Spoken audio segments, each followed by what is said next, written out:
We welcome you in this church, in Acts Community Ministries, in the Bible. We welcome you into the presence of the Lord. It's all about the presence of God. It's all about the goodness of the Lord sa buhay natin. It's about His life. Not your life, not my life, but His life in our lives, sa ating buhay. Purihin ang Panginoon.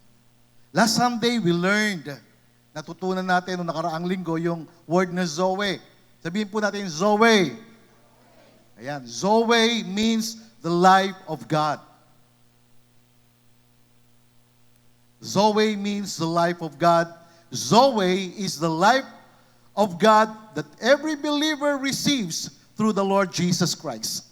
Ang Zoe ay buhay ng Diyos na ating pong tinanggap, inimpart ito sa atin, ipinagkaloob ito sa atin, binigay ito sa iyo, sa bawat isa sa atin, nung ating tinanggap si Jesucristo bilang tagapagligtas at Panginoon ng ating buhay, tinanggap natin yung kanyang buhay.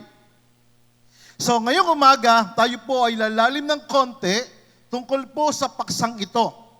It is one thing to have the life of God. It is another thing to manifest the life of God.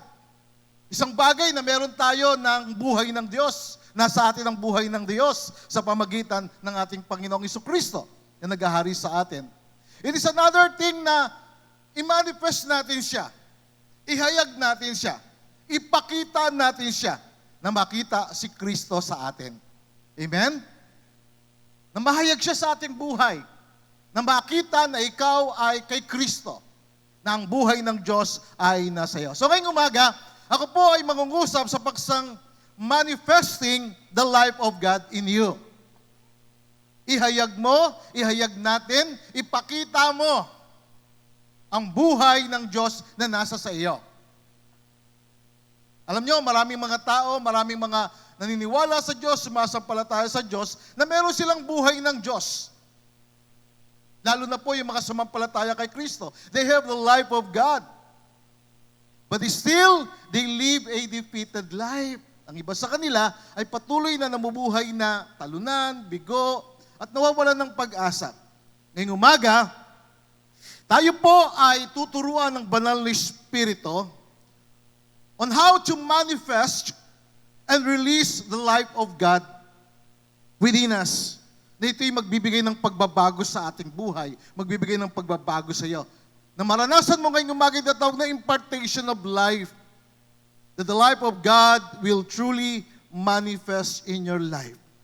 The big truth is this, mga kapatid, hindi mo kinakailangang habulin ang himala, ang favor, ang pagpapalaya ng Diyos. Nasa atin na yon. You already carry the source within you.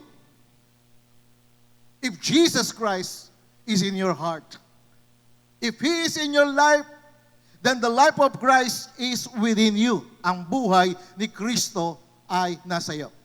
Kung si Jesucristo nananahan sa iyo, nagahari siya sa iyo, nasa iyo yung kanyang buhay. Tingnan natin yan sa ating pong text ngayong umaga. Galatians chapter 2, verse 20 in the King James Version, it says, I am crucified with Christ, nevertheless I live. Yet not I, but Christ liveth in me, or Christ lives in me. And the life which I now live in the flesh, I live by the faith of the Son of God, who loved me and gave Himself for me. Itong sikreto, mga kapatid, kung bakit napaka-successful, napaka-matagumpay, napaka-makapangyarihan ng pagkilos ng Diyos sa buhay ni Apostol Pablo. He has this awareness, he has this consciousness of the life of God, of the life of Christ in him, na siya'y nabubuhay sa pananampalataya ng anak ng Diyos. Na yung pananampalataya ni Kristo, yun yung kanyang pananampalataya. Yung pag-ibig ni Kristo, yun yung kanyang pag-ibig. Yung buhay ni Kristo, yun yung kanyang ipinamumuhay. Tingnan natin yun sa wikang Tagalog, sa salita ng Diyos. Sabi nito, napako ako sa krus na kasama ni Kristo. Alam niyo mga kapatid, nang si Jesucristo ay napako sa krus, kasama kang napako. Kahit na hindi ka pa pinapanganak, hindi ka pa nabubuhay, kasama kang napako doon. Bakit? Kasi napako sa kanyang lahat ng ating kasalanan. Napako sa Kanya, kasama niya yung ating pong pamumuhay. Hindi ka pa nabubuhay noon, pero kasama ka na napako kay Kristo. Sabi ni Pablo, sabi ng banal na kasulatan, hindi na ako ang nabubuhay, kundi si Kristo na ang nabubuhay sa akin. Ang buhay na kinabubuhay ko ngayon sa laman o sa katawan na ito ay kinabubuhay ko sa pananampalataya ng anak ng Diyos. So nung tinanggap niya si Kristo, tinanggap niya yung buhay ni Kristo, tinanggap niya yung pananampalataya ni Kristo. Nabubuhay siya sa pananampalataya ng anak ng Diyos.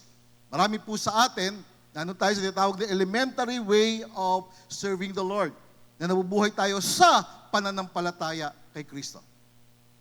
There is a higher opportunity, higher living na kailangan nating may pamuhay. Na mamuhay ka sa pananampalataya ng anak ng Diyos. In other words, na yung pananampalataya ni Kristo, maging pananampalataya mo. Amen? Yung buhay ni Kristo, maging buhay mo. Kasi sumusunod tayo kay Kristo. At lahat ng mga sumusunod kay Kristo, nagkakaroon ng reflection sa buhay nila, si Kristo. At kung ikaw ay naglilingkod kay Kristo, sumusunod ka kay Kristo, pero wala yung reflection ng buhay ni Kristo, yung character ni Kristo, yung kabanalan ni Kristo sa iyo, there's something is missing. Something is lacking. Kaya napakaganda nung sinabi na ito ni Apostol Pablo. Sabi niya, hindi na ako ang nabubuhay, kundi si Kristo ang nabubuhay sa akin. Nung tinanggap niya si Kristo ang nananaig, si Kristo ang naghahari, si Kristo ang Panginoon. Siya na yung nabubuhay at ang kanyang pamumuhay sa katawan, sa buhay na kanyang pinamumuhay ay sa pananampalataya ng anak ng Diyos na siyang umibig sa akin at nagbigay ng kanyang sarili para sa akin, wika niya. Mga kapatid, nais kong sabihin sa inyo ngayong umaga, hindi kailangan ng mga tao sa mundo natin ang relihiyon. Napakarami ng relihiyon. Napakarami mga tao, iba't ibang klase ang paniniwala, iba't ibang klase ang relihiyon. Hindi natin kailangan pa magdagdag ng relihiyon. Sa pamahalaan natin, puro batas ang kanilang dinadagdag, pero ganun pa rin ang pamumuhay ng tao. Hindi natin kailangan ang relihiyon, hindi natin kailangan ng maraming batas, ang kailangan natin mahayag sa atin si Kristo. Amen? Makita si Kristo sa iyo. Makita sa iyong buhay ni Kristo. Kaya nga yung verse natin last Sunday, sabi ng John chapter 1 verse 4, it says, in Him, in Christ was life, and that life is Zoe. That life was the light of man. Yung buhay ni Kristo, ito yung liwanag ng lahat ng tao. Kapag nasa iyo si Kristo, nagliliwanag ka. Kapag nasa iyo si Kristo, yung kadiliman, yung kasalanan, yung kasamaan, nawawala sa iyo at naibibigay sa iyo o naisasalin sa iyo, nai-impart sa iyo. Yung buhay niya, yung character niya, yung katuwiran niya, yung kabanalan niya. So in Him was life, and that life was the light of man. The life of God is not bias. Just want to repeat this. It is not bias. Pag sinabing bias, nung galing word na biology, the study of life or physical life. It is not suke or the soul life. But Zoe means the divine, the eternal, the indestructible, unconquerable, and supernatural life of God. So na kay Kristo yung buhay. At ang buhay na yon, yun yung liwanag ng mga tao. Kaya kapag si Kristo nasa iyo, yung buhay ni Kristo nasa iyo, ikaw na yung liwanag. Kaya nga sabi ng Biblia, tayo po yung ilaw, tayo yung liwanag ng sanglibutan. Agree? Kung nasa iyo si Kristo, nasa iyo yung kanyang buhay, at ang kanyang buhay ay supernatural. Unconquerable, indestructible, uncorruptible. Zoe is the very nature and essence of God. Ito yung nature, ito yung kalikasan, ito yung katangian. Ito yung karilagan ng Diyos. Zoe is the absolute fullness of life. It is a life of power. It is a life of purity. It is a life of prosperity. When you have Jesus Christ, you have the life of Jesus Christ, you have the light of Jesus. Kaya nga sabi ni Jesus sa John 8:12, sabi niya, ang sinumang sumusunod sa akin, hindi nalalakad sa kadiliman, mabubuhay sa kaliwanagan. At ang kaliwanagan ng buhay ay mananahan sa Kanya. So yun yung essence, yun yung kahalagahan na kapag nasa iyo si Kristo. Kaya sabi ng John chapter 5, verse 26, and I will read this in the Amplified Bible. It says, Jesus said, for just as the Father has life in Himself, just as the Father has Zoe in Himself, because He is self-existent, even so, He, God, has given to the Son to have life in Himself. The Father has given the Son to have life, to have Zoe in Himself, so that the Lord Jesus Christ is also self-existent. Pag sinabing self-existent, siya yung source ng buhay. Siya yung pinagmumulan ng buhay. Si Kristo yung pinagmumulan ng kagalakan ng buhay. Si Kristo yung pinagmumulan ng kapayapaan. Si Kristo yung pinagmumulan ng pag-asa. Kasi pinagkaloob sa Kanya ng Ama, yun na magkaroon siya ng Kanyang sariling buhay. Kaya sabi ng Panginoong Hesus sa John chapter 10, verse 30, and I will read this in the Amplified Bible, He said this word, I and the Father are one. When Jesus said, ako at ang Ama ay iisa, magkaisa sila hindi lamang sa gawain, hindi lamang sa plano, magkaisa sila doon sa essence, sa kahalagahan, sa kalikasan. Isa sila. Kaya si Jesus Christ siya yung reflection ng Ama. Kung nais mo makita yung Ama, tingnan mo si Yesu Kristo. Siya yung exact representation ng Diyos Ama. Kaya sabi niya sa John 14 verse 9, second sentence, Jesus said, He who has seen me has seen the Father. Ang sino mang nakakita sa akin, nakita niya ang Ama. Kasi si Jesus at ang Ama ay iisa. Magkaisa sila sa kahalagahan, sa essence, magkaisa sila sa tinatawag na kalikasan, magkaisa sila sa katangian, magkaisa sila sa pagiging Diyos. Si Kristo ay Diyos. Sabi niya, ang sino man nakakita sa akin, nakakita sa Ama. Ipinakita ng Panginoong Hesus, if you will read Matthew, Mark, Luke, John, Jesus showed the God kind of life. Pinakita niya yung maka-Diyos na buhay, pinakita niya ang buhay ng Diyos. Pinakita niya kung paano siya namuhay. Jesus walked in power, Jesus walked in compassion, Jesus walked in wisdom, Jesus spoke with authority. He walked in dominion over sickness and diseases, over demons and nature. Ang kalikasan inuutusan niya. Ang demonyo pinalalayas niya. Ang sakit at karamdaman pinagagaling niya. Jesus fulfilled His purpose, the plan of God, without fear. Ginawa niyo na walang takot, walang pag-aalinlangan. So ganun din tayo dapat. Amen? Na kapag ikaw naglilingkod ka sa Diyos, naglilingkod ka sa Panginoon, gagawin mo yung purpose niya sa iyong buhay. Yung layunin niya, kaya kanya tinawag. Kaya kanya pinag-isa kay Kristo. So tayo kay isa ni Kristo. Dahil si Kristo ay nananahan sa atin. Kaya yung ating text ay sinasabi, sabi dito, hindi lamang ito sinasabi ni Paul, it should be your declaration. Ito rin dapat ang iyong kapahayagan, ang iyong paniniwala, ang iyong pamantayan, ang iyong paninindigan sa buhay, na pwede mong angkinin ito bilang iyong paninindigan, bilang iyong paglilingkod, bilang iyong pamantayan sa buhay. Napako ako sa krus na kasama ni Kristo. Hindi na ako nabubuhay, kundi si Kristo na ang nabubuhay sa akin. Ang buhay na kinabubuhay ko ngayon sa laman, sa katawan na ito, ay kinabubuhay ko sa pananampalataya ng anak ng Diyos. Pananampalataya ng anak ng Diyos. Buhay ni Kristo, pananampalataya ni Kristo na siyang umibig sa akin, umibig sa iyo, at nagbigay ng kanyang sarili para sa atin. Amen? Can we give Him that praise? Siya'y nagmahal sa iyo. Siya'y umibig sa iyo. Before even the foundation of the world, He has chosen you to be with Him. To be one with Jesus. To be one in Spirit with Him.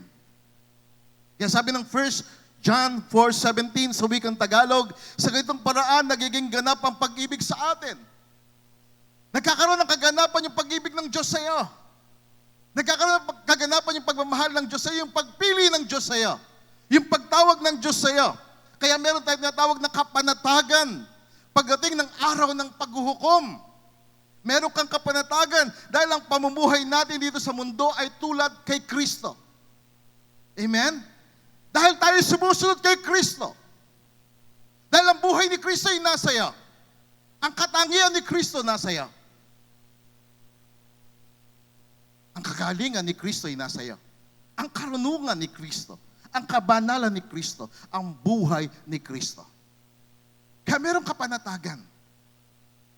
Walang kaguluhan. Dahil kanyang pinapaging ganap ang kanyang pag-ibig sa atin dahil kay Kristo. Dahil sa ating Panginoong Isus. In the English version, gito ang sabi mga kapatid, mas maganda. Sabi ng Amplified Bible in the English version, in this union and fellowship with Him. Think about this. Sa inyong pakikipag-isa at pakikisama sa Kanya, kay Kristo, it says, love is completed. Kapag ka nakiisa ka, nakisama ka kay Kristo, yung Kanyang pag-ibig, ginagawa Niyang ganap, ginagawa Niyang perpekto sa atin, so that we may have this confidence in the day of judgment. Na tayo po'y magkaroon ng tawag na kapanatagan sa araw ng paghuhukom. Sa araw ng paghuhukom, hindi ka mahihiya. Meron kang boldness, meron kang katatagan, meron kang kapanatagan na hindi ka niya hahatulan. You have this confidence in the day of judgment with assurance and boldness to face Him. Why? Because as He is, so are we in this world. Amen? You have this boldness, you have this assurance. Meron kang kapanatagan, meron kang katapangan na harap ka sa Kanya. Bakit? Kasi ang pamumuhay ni Kristo, ang buhay ni Kristo, yun din ang iyong buhay, yun din ang iyong pamumuhay. As He is, so are we in this world. Not just in the next life, but in this world. Kaya yung buhay sa kabilang buhay, practice natin ito dito. Dito pa lamang ipamuhay mo na yung buhay ng Diyos. Makita sa iyo yung Zoe life. Makita sa iyo yung katangian ni Kristo. Makita sa iyo yung katuwiran ni Kristo. Makita sa iyo ang kanyang kabanalan. You see, as a believer and a child of God, we are carrier of Christ's life. Dala natin ang buhay ni Kristo. Na kaya pagka ikaw ay kumbaga, ikaw titingnan ka ng tao, kapag nagkamali ka, ganyan ba ang nakay Kristo? Ganyan ba ang naglilingkod sa Diyos? Kasi titingnan nila ang Diyos sa iyo, titingnan nila si Kristo. Why? Because you are a carrier of Christ's life. You are a carrier of His image. You are a carrier of His faith, of His love. We are a vessel of divine life. Tayo po ay sisidlan ng banal na pamumuhay. Kaya sabi ng Galatians 2:20, sabi doon sa first sentence, I have been crucified with Christ. It is no longer I who live. Na kapag si Kristo tinanggap mo, kasama ka napako ni Kristo, hindi na ikaw ang dapat namubuhay sa sarili mo. Amen? Nang nabubuhay si Kristo. It says, Christ lives in me. Si Kristo nag-ahari dito. Si Kristo nananaig dito. Si Kristo ang nananaig sa labi na to. Mga kapatid, based on sa binasa natin, it is no longer I who live, but Christ lives in me. It says that God planned to fill you with His life. It's not just to fix your life. Kumbaga, pag ikaw tumanggap ka, kumilala kay Kristo, hindi niya lang yung binabago ka niya o pinifix niya o inaayos niya ang iyong buhay, kundi binibigyan ka niya ng panibagong buhay. Amen? Isang buhay na binago, isang buhay na kanyang inayos, isang buhay na kanyang pinagpala. We're not just ordinary person. We are carrier of divine life. Sabi ng John 1:4, in Him was life. Nasa kanya ang buhay, that Zoe life. And that life was the light of man. And Jesus has given us His life. Nasa atin, ipinasa niya ang kanyang buhay. And therefore, His divine DNA, the DNA of God, remember that? Yung DNA ng Diyos, yung divine sperm, yung banal na punla ng Diyos, nasa atin. Nasa atin. Kaya yung divine sperm na yon, yung divine DNA of God, una siyang nahayag kay Mary. And then ipinanganak siya. And then Jesus Christ died on the cross. At nabuhay siyang muli. At siya ay ipinanganak. Sumilang sa puso ng mga taong sumasampalataya sa Kanya upang yung Kanyang buhay ay mahayag sa mga taong sumasampalataya sa Kanya. Pakisabi sa katabi mo, ikaw yan.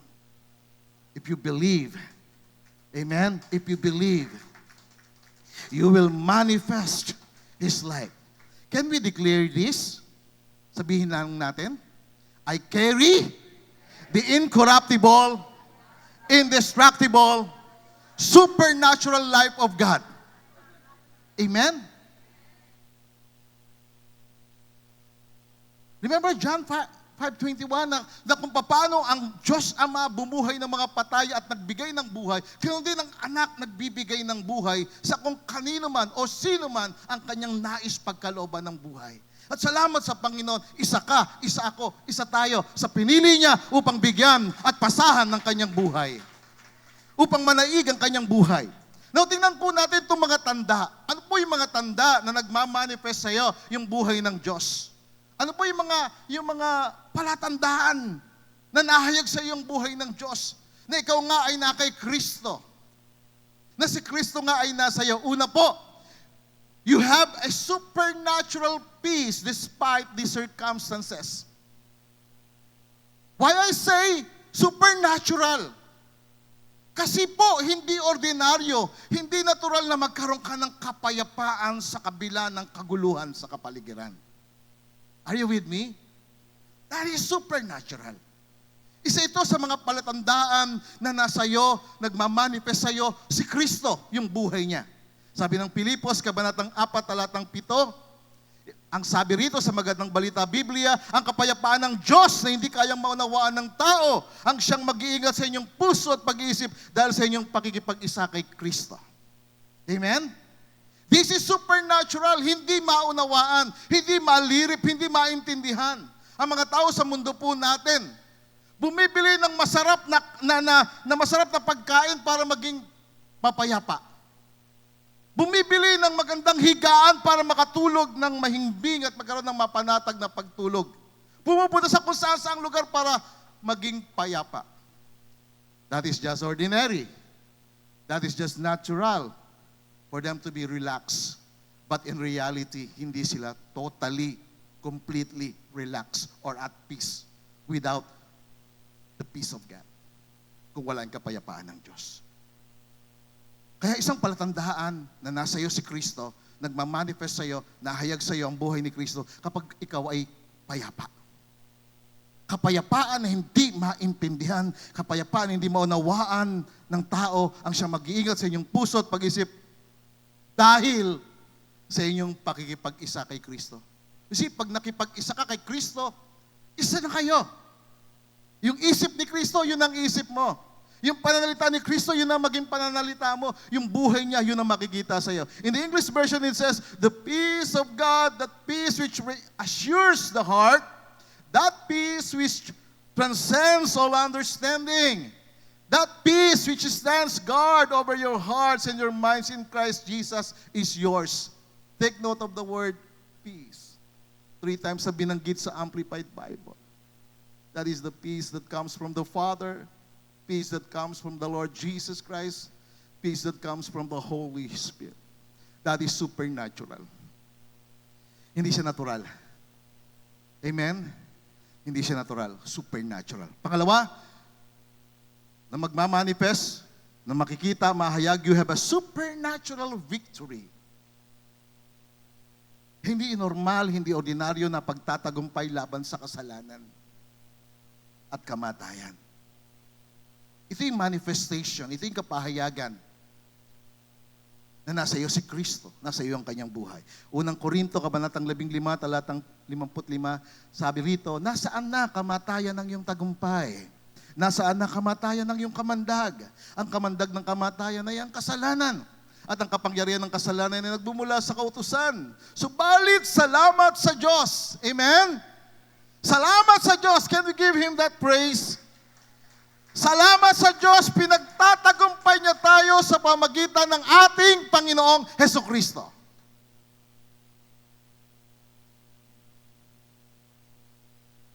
It is one thing to have His life. It is another thing to manifest, to reveal, to show, to demonstrate His life in you. Makita sa iyo, mahayag sa iyo, maipakita mo yung buhay niya. Na ang buhay ni Kristo sa iyo ay nagbibigay ng kapayapaan na hindi maunawaan at nagbibigay ng pagtatagumpay dahil ikaw ay kay Kristo. Amen? In the English version it says, "Oh death, where is your victory? Oh death, where is your sting?" Nasaan yung kamandag? The sting of death is sin. Ang kamandag ng kamatayan ay kasalanan at ang kapangyarihan ng kasalanan by which it brings death is the law. Ang batas ang nagbibigay ng kapangyarihan sa kasalanan. But thanks be to God who gives us the victory as conquerors. That is why the Bible says in Romans 8:37, we are more than conquerors through Jesus Christ. Dahil sa iyong connection, dahil sa iyong pakikipag-isa kay Kristo, ikaw ay matagumpay at higit pa sa mapagtagumpay. Mga kapatid, hindi ito isang ordinaryong kaisipan o aral lamang. This is supernatural. Supernatural peace, supernatural victory against or over the sin, over the death. And third, you have a supernatural power and authority. You have this. That's why you have nothing to fear. You have nothing to be afraid. Hindi ka dapat matakot. Amen? Sino rito may malaking takot sa buhay? Taas ang kamay. Malaking takot. Meron kang kinatatakutan sa buhay mo. Na porket nakarinig ka lamang ng balita, takot na takot ka na. O may big... ano daw yon? The big one. Yung iba, takot na. Diba? It's good na mag-prepare ka, it's good na maghanda ka, pero hindi ka dapat matakot. Bakit? Kasi iingatan ka ng Diyos. Sasamahan ka ng Diyos. Mali yung kaisipan na sasabihin mo, sasamahan ako ng Diyos, ingatan ako ng Diyos, pero hindi ka naman nag-iingat sa sarili mo. Mali yun. Ingatan mo sarili mo, ingatan mo ang buhay mo, mag-ingat ka, para ingatan ka ng Panginoon lalo. Samahan ka niyang lalo. Bakit? Kasi sumusunod ka sa Kanya. Sabi ng Lucas, kabanatang 10, talatang 11, tingnan niyo, binigyan ko kayo ng otoridad, sabi ng Panginoong Hesus. Natapakan ng mga ahas at mga alakdan sa ibabaw ng lahat ng kapangyarihan ng kaaway at walang makakapanakit sa inyo. Tandaan niyo, walang makakapanakit sa iyo. Pakatapik ang katabi mo, sabi mo sa kanya, walang makapananakit sa iyo. I experienced that. Walang taong nanakit sa akin. Yung taong aambas sa akin, nasasaktan ako, hindi niya nagawa. Bakit? Because of the Lord. Because I have an angel na bodyguard ko. Alam niyo, one time nagpipreach ako doon sa sa isang probinsya, no, somewhere in Bicol. No. Nasabi ko na to, pero just want to testify this.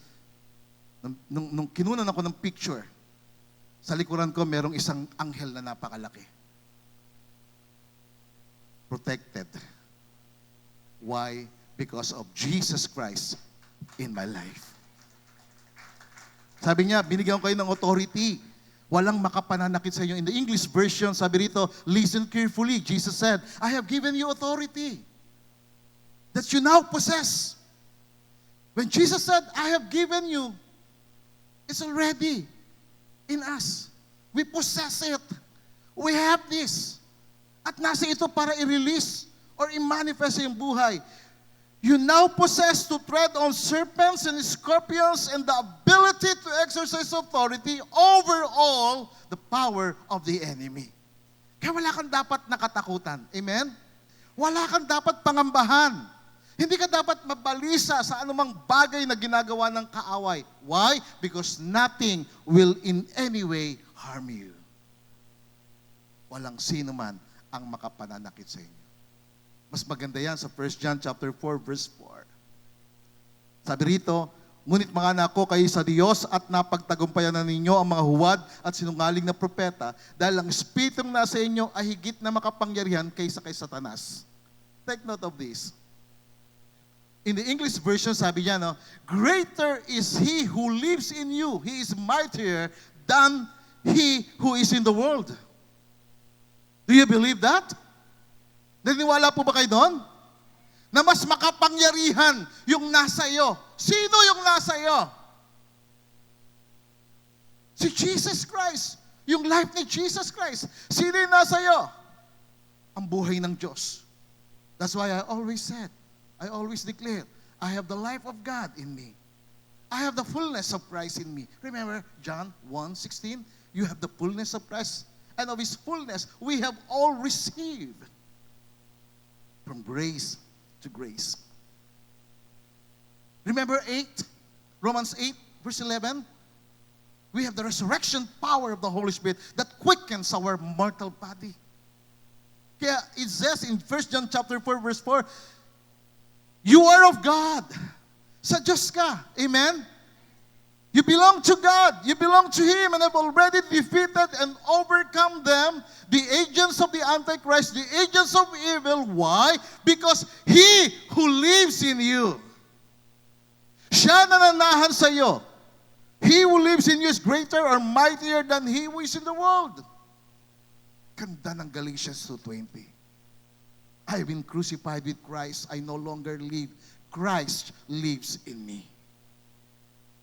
It says, He who lives in you is greater, is mightier than he who is in the world. This is supernatural empowerment, supernatural authority and power. And 4, you have a supernatural wisdom and understanding. 1 Corinthians 2 verse 16 in the Amplified, it says, who has known the mind and the purposes of the Lord? Sino nakakaalam ng kaisipan at layunin ng Diyos para siya'y utusan o para siya sabihan? But the Bible says, we have the mind of Christ. You have the mind of Christ. We have the mind of Christ to be guided by His thoughts and purposes. Ang Biblia ay nagsasaad ng kaisipan at kalooban ng Diyos. And we have the mind of Christ. Why? Because we have the Word of God. Amen? So mga kapatid, ito yung manifestation ng buhay ni Kristo. As He is, so are we in this world. And if Christ is in you, who can be against you? Sino magtatagumpay laban sa iyo kapag nasa iyo ang Diyos? Nasa iyo ang kanyang buhay. Now, the big question is this morning, how to manifest the life of God. Paano mo maihayag ang buhay ng Diyos sa iyo? Paano mo may papakita? Paano may makikita ng mundo na ikaw ay kay Kristo, na ikaw ay sa Diyos, na ikaw ay anak ng Diyos? O kabilang ka rin, katulad ka rin ng mga tao sa paligid. Nagmumura sila, nagmumura ka din. Nagsisinungaling sila, nagsisinungaling ka rin. Umiinom sila ng alak, umiinom ka rin ng alak. Sabi nga ng iba, walang pagkakaiba. Pero hindi ganoon ang buhay Kristiyano. Hindi ganoon ang pinamamahalaan ni Kristo. Amen? Hindi ganoon yung pinaghaharian ni Kristo. Kung si Kristo nasa iyo, kaisa ka niya. Kabilang ka sa Diyos. And greater is He that is in you than he that is in the world. Kahit anong pagsubok, kahit anong tukso, kahit anong pandarayan ng kaaway, mas makapangyarihan siya na nasa iyo kaysa sa nasa sanglibutan. That is why the big question is how to manifest the life of God in you. Paano maihayag ang buhay ng Diyos? First, it is by having the revelation of Jesus Christ. Sa pamagitan ng pagkakaroon ng kapahayagan ni Kristo. That you have this revelation. Remember this, mga kapatid. Revelation leads to transformation. If you have the revelation of Jesus Christ, it will lead you to transformation. Babaguhin ka ng kanyang kapahayagan. Babaguhin ka ng pagkakilala mo kay Kristo. Kung nakilala mo si Kristo, tinanggap mo si Kristo, hindi pwedeng hindi ka magbabago. Hindi pwedeng hindi mahayag sa iyo, hindi pwedeng hindi makikita sa iyo ang buhay ni Kristo o yung karakter ni Kristo. It's about having that revelation of Christ, and the revelation leads to transformation. Awareness activates inheritance. If you are aware, if you are conscious, and it is activated in your life, maiintindihan mo kung ano yung inheritance mo. Yung mana mo. Yung sayo. Yung para sayo. Na hindi ka susunod sa mga tao dahil may pera sila. Dahil meron silang ibibigay. Merong ayuda. May ibibigay sa'yo. Alam niyo, natutunan ko sa buhay ko na hindi ako magiging sunod-sunuran ng kahit na sinong tao. Dahil meron silang ibibigay sa akin. Ako'y sumusunod kay Kristo dahil ako'y tumatanggap ng pagpapala at biyaya mula kay Kristo. That's why it says in Ephesians 1:17, I always pray to the God of our Lord Jesus Christ, the Father of glory, that He may grant you a spirit of wisdom and revelation. That revelation, it is of insight into mysteries and secrets in the deep and intimate knowledge of Jesus Christ. So for you to manifest, maipakita mo, mahayag sa iyo ang buhay ng Diyos, it is by having the revelation. And this is our prayer. Nabigyan ka ng Diyos ng espiritu ng karunungan at kapahayagan of insight into mysteries. Alam niyo mga kapatid, yung pagkakilala natin kay Kristo, hindi pa lubos. Na magkaroon ka ng kapahayagan, revelation tungkol kay Hesus Kristo, ng insight into His mysteries and secrets. In the deep and intimate knowledge of Him. You see, you manifest what you are conscious of. You cannot walk into what you don't know. Hindi ka makakalakad, hindi mo magagawa isang bagay kapag hindi mo alam. Hindi ka makapaglilingkod kay Kristo, hindi mo siya mapaglilingkuran ng lubos kapag hindi mo siya lubos na kilala. You see, ignorance is the enemy of manifestation. Kapag wala kang alam, hindi mo kilala ang pinaglilingkuran mo, hindi magmamanifest sa iyo ang kanyang buhay. Ignorance limits manifestation. That's why the Bible says, my people are perished because of lack of knowledge.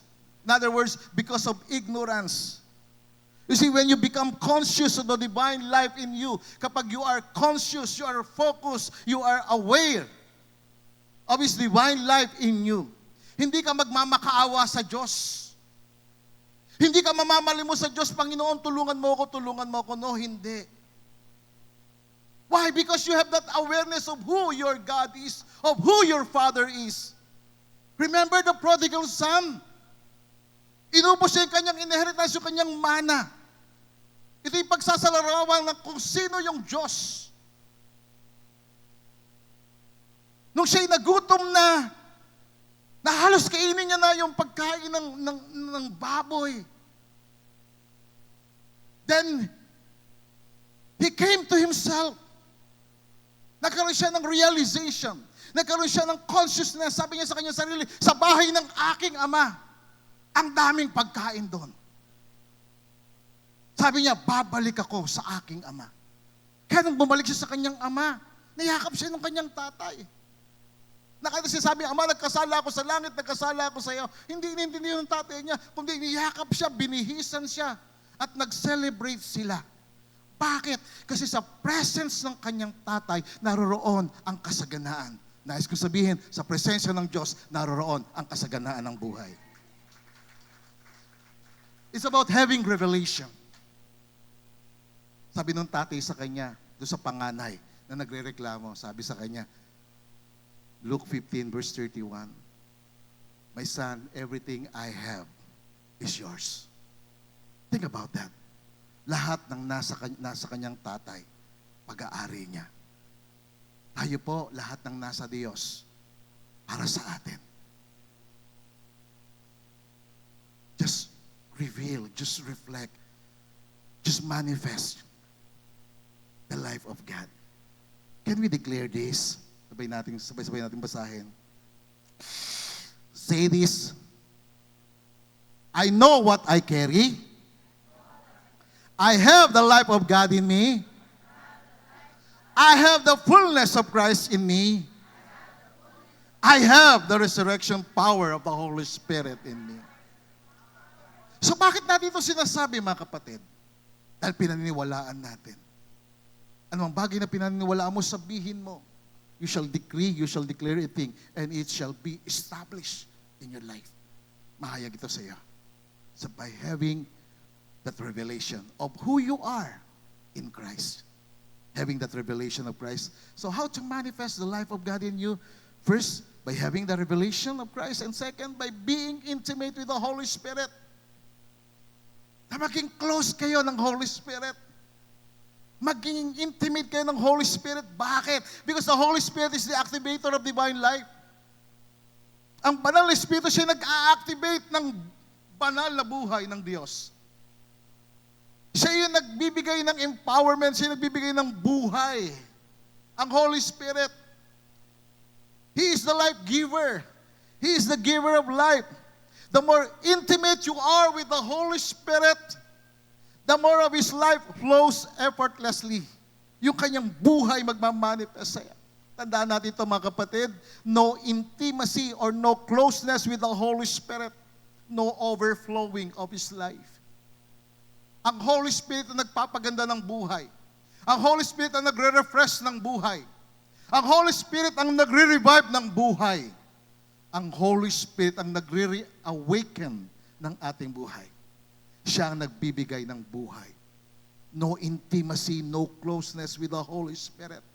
Kapag hindi mo in-acknowledge ang Holy Spirit sa iyong buhay, hindi mo siya kinilala, then walang flow ng kanyang buhay sa iyo. Divine life is spiritual. And it takes the Spirit of God to activate and empower it. Remember Romans 8:14, it says, "For all who are allowing themselves to be led by the Spirit of God are sons of God." When you allow the Holy Spirit to guide you, to lead you, to direct your life, then you are a son of God. You are a daughter of God. Amen? Anak ka ng Diyos. Ang ginagabayan ng banal na Espiritu ay mga anak ng Diyos. So be intimate. Amen? Be close to the Holy Spirit. Talk to Him. Holy Spirit, guide me. Holy Spirit, empower me. Holy Spirit, speak through me. Holy Spirit, guide me. You see, you cannot manifest God's life. You cannot manifest the life of Christ without the Holy Spirit. That is why the Lord Jesus Christ, before He entered into the ministry, before He manifests the life of God in Him, He needed the Holy Spirit. Kinailangan niya ang Holy Spirit. And then the Holy Spirit came to Him. And the Bible says, Jesus went doing all good things, casting out all demons, healing those who are sick. Why? Because the Holy Spirit is with Him. The presence of the Holy Spirit is with Him. He has that intimate relationship with the Holy Spirit. Kaya pagkatapik mo ang katabi mo, sabi mo sa kanya, kailangan mong Holy Spirit. Be intimate with the Holy Spirit. When the Holy Spirit is with you, then you will live a holy life. Because He is the Holy Spirit. Amen? Can we give God some praise? The Holy Spirit is not just your helper. The Holy Spirit is the source of life. So be intimate with the Holy Spirit. So in order for you to manifest, to reveal, to demonstrate, or ipakita mo, makita sa iyo ang reflection ng Diyos, ng buhay ng Diyos, have that revelation of Jesus Christ. Be intimate with the Holy Spirit. And third, by meditating on the Word of God. Not just reading of the Word of God, not just memorizing the Word of God, but meditate. I-meditate natin to.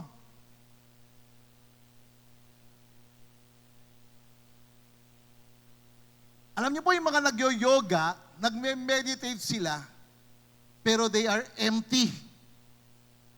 At kapag isang tao nagme-meditate ng empty siya, wala siyang ibang mini-meditate kundi yung universal mind, pinapasok sila ng masamang espiritu.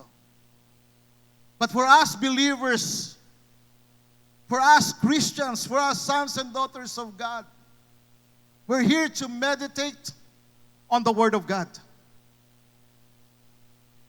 This book of the law shall not depart from your mouth, but you shall meditate on it. I-meditate mo. Ibig sabihin, pag nilay-nilayan mo, ulit-ulitin mo siya. At kapag lagi mong inuulit ang salita ng Diyos, hindi siya nakakasawa. Ang dami kong Biblia, ang dami kong Bible dyan. Kaya ako nagsasawa. Bakit? Kasi ang salita ng Diyos hindi nakakasawa. Ang salita ng Diyos laging bago ng bago. Man shall not live by bread alone, but by every words that comes from the mouth of God. So, meditate on the Word of God. John chapter 6, verse 63, it says, Jesus said, "It is the Spirit who gives life. The flesh conveys no benefit." Sabi rito, the flesh is of no account. In other words, ang laman, ang katawan na to, walang silbi.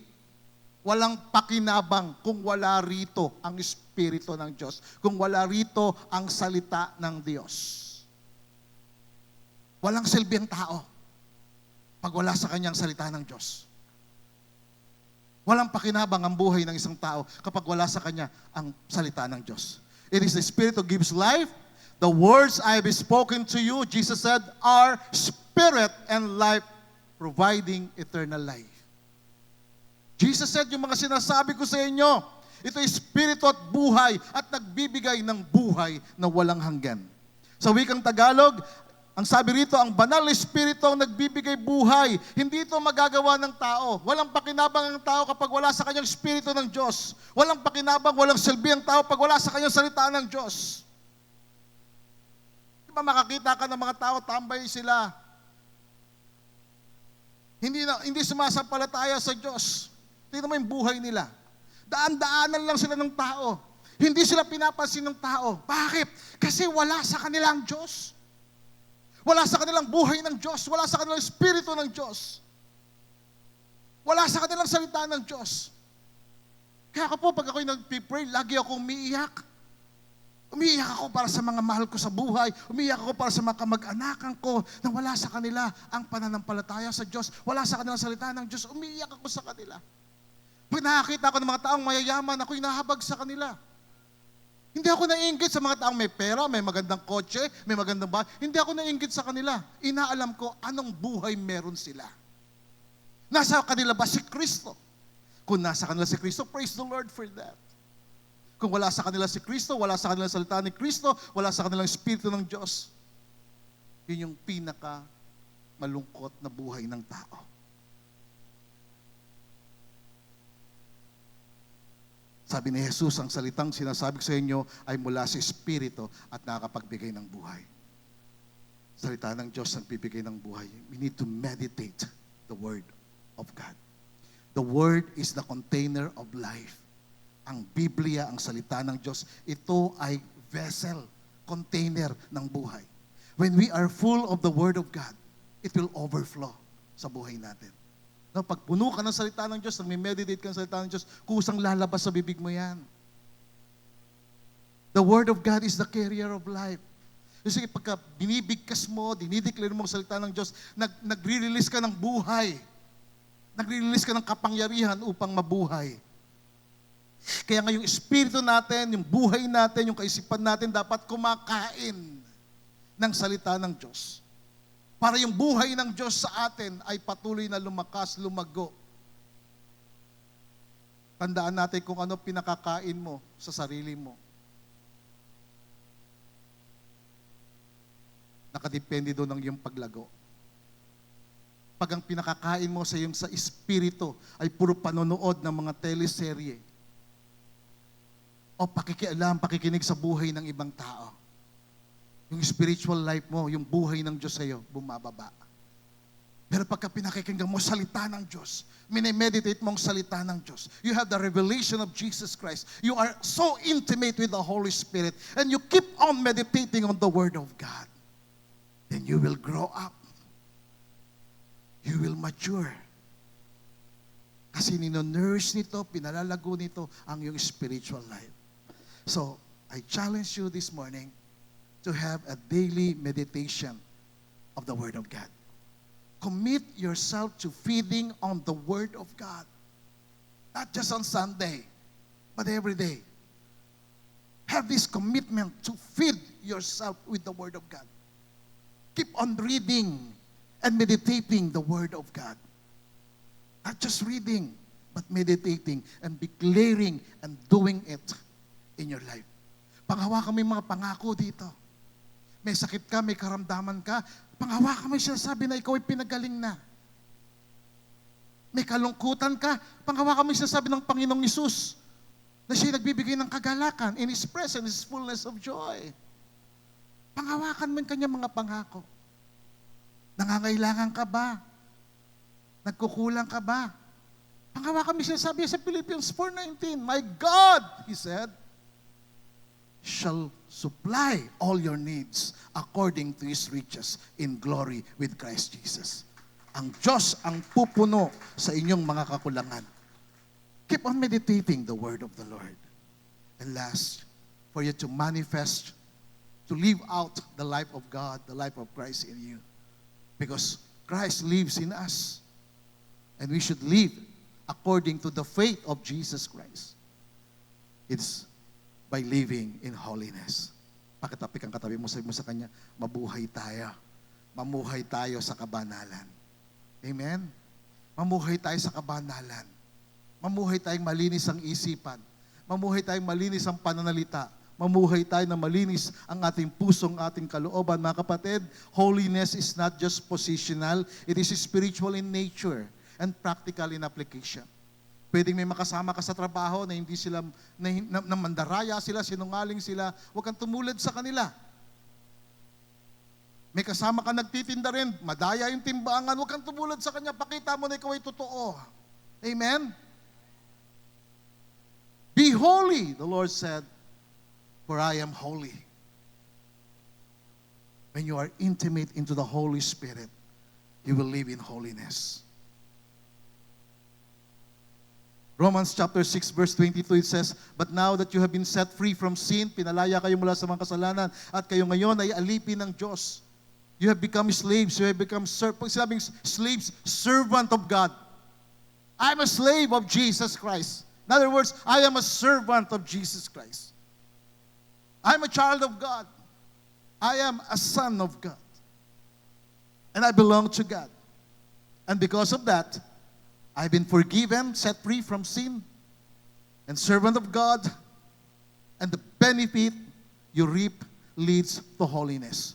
Yung benepisyo nito ay kabanalan, katuwiran ng buhay, kalinisan ng buhay, and the result is eternal life. Wow! To manifest the life of God, live in holiness because you have been set free, you have been forgiven. Pinalaya na kayo sa wikang Tagalog, sabi rito, pinalaya na kayo sa kasalanan at naging mga alipin ng Diyos na nagbubunga naman ng kabanalan, ang kahinatnan ay buhay na walang hanggan. Tandaan natin mga kapatid, ang kasalanan ang nagpapabagal sa buhay. Ang kasalanan, ito yung pumipigil sa pagdaloy ng buhay ng Diyos sa iyo. Ang kasalanan, ito yung pumipigil sa pagdaloy ng pagpapala ng Diyos sa iyong buhay. But holiness releases the blessings of God. Remember this, mga kapatid, holiness is the clear pipe through which Zoe life flows freely. Ang kabanalan, ito ay isang alulod, isang daluyan, malinis na tubo na magpapadaloy sa iyo ng buhay ng Diyos ng mayroong kalayaan. Clean hands allow the power of God to pass through. Kaya pag kami pinagpipray ka, banal ang pamumuhay mo, malinis ang iyong pamumuhay, malinis ang iyong mga kamay, then the blessings, the healing will flow. Amen? Mga kapatid, nais kong sabihin sa inyo, ang mundo natin ay hindi nangangailangan ng panibagong relihiyon. Sila ay naghihintay sa mga tao na iahayag nila yung buhay ni Kristo. Si Kristo ay Espiritu. Hindi na siya magiging tao muli. Pero tayo ang kanyang reflection, tayo yung kanyang buhay. In other words, ikaw ay yung kinatawan. Ikaw yung kanyang ambassador. Ikaw yung kanyang representative. You see, the manifestation of Christ's life is not optional. It is our calling and mandate. It is our life. We're here because of Jesus Christ.